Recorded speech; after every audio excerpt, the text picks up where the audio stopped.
캐롤라인 크리아도 페레스의 보이지 않는 여자들. 권희 바르바라 수녀 정의 평화위원회 위원. 스마트폰을 자꾸 떨어뜨리는가? 사무실 냉방 온도가 낮아 감기를 달고 사는가? 마스크나 안전벨트를 착용하면 너무 헐겁거나 꽉 끼고 처방받은 약이 어쩐지 효과를 보이지 않는가? 그렇다면 당신은 여성일 가능성이 높다. 일하지 않는 여자란 존재하지 않는다. 다만 일을 하고도 급여를 받지 못하는 여자가 존재할 뿐이다.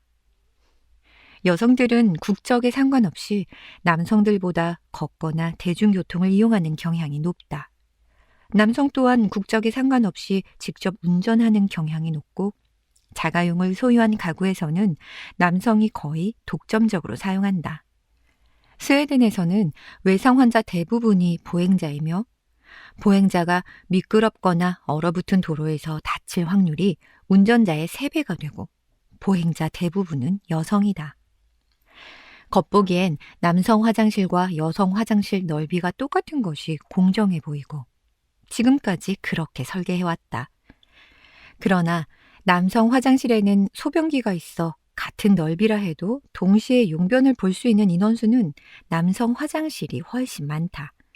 게다가 화장실을 이용하는데 여성이 남성보다 2.3배 많은 시간이 걸린다. 그래서 여성이 겪어야 하는 어려움은 단순히 화장실을 사용하기 위해 조금 더 기다리는 것으로 그치지 않는다. 이러한 이유로 여성들이 소변을 참거나 물을 덜 마시게 되는데 소변을 너무 참으면 방광염이나 요로 감염에 걸리고 물을 적게 마시면 탈수증과 만성 변비로 고생한다.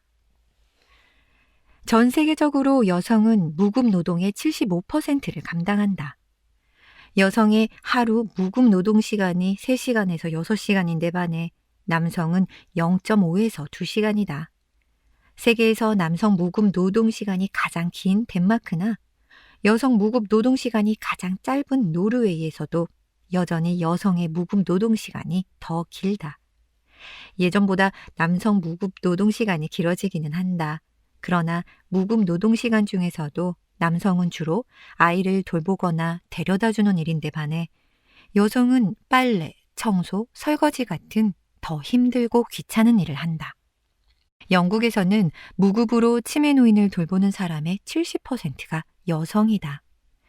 또한 아픈 가족을 돌보는 여성은 같은 경우에 남성보다 주위의 도움을 못 받는 경향이 있어서 소외감이나 우울증에 걸릴 확률이 높고 이는 치매로 이어지기 쉽다.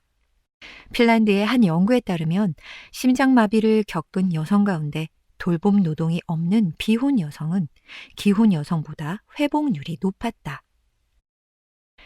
페이스북 최고 운영 책임자인 셰릴 샌드버그는 임신으로 주차장을 가로지르는 게 힘들어 회사에 건물 바로 앞에 임산부용 주차장을 설치해달라고 요청했다.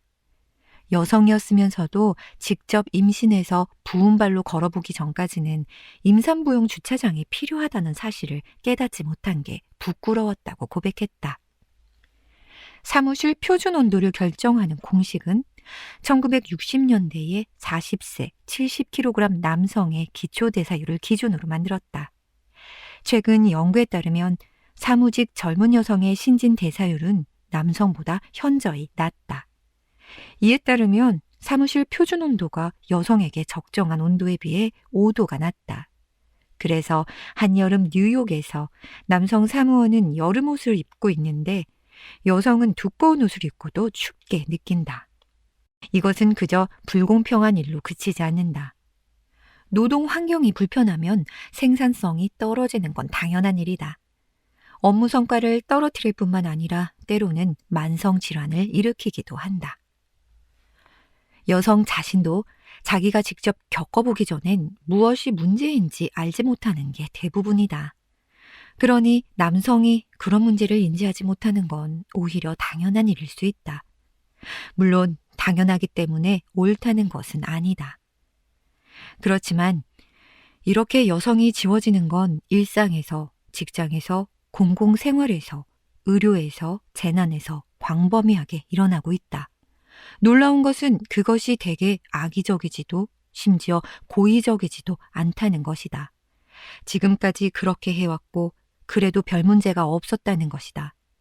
하지만 자세히 들여다보면 이로 인해 여성이 불편을 겪는 정도가 아니라 능률이 떨어지고 건강과 생명이 위협받고 궁극적으로 사회의 부담과 비용으로 돌아온다.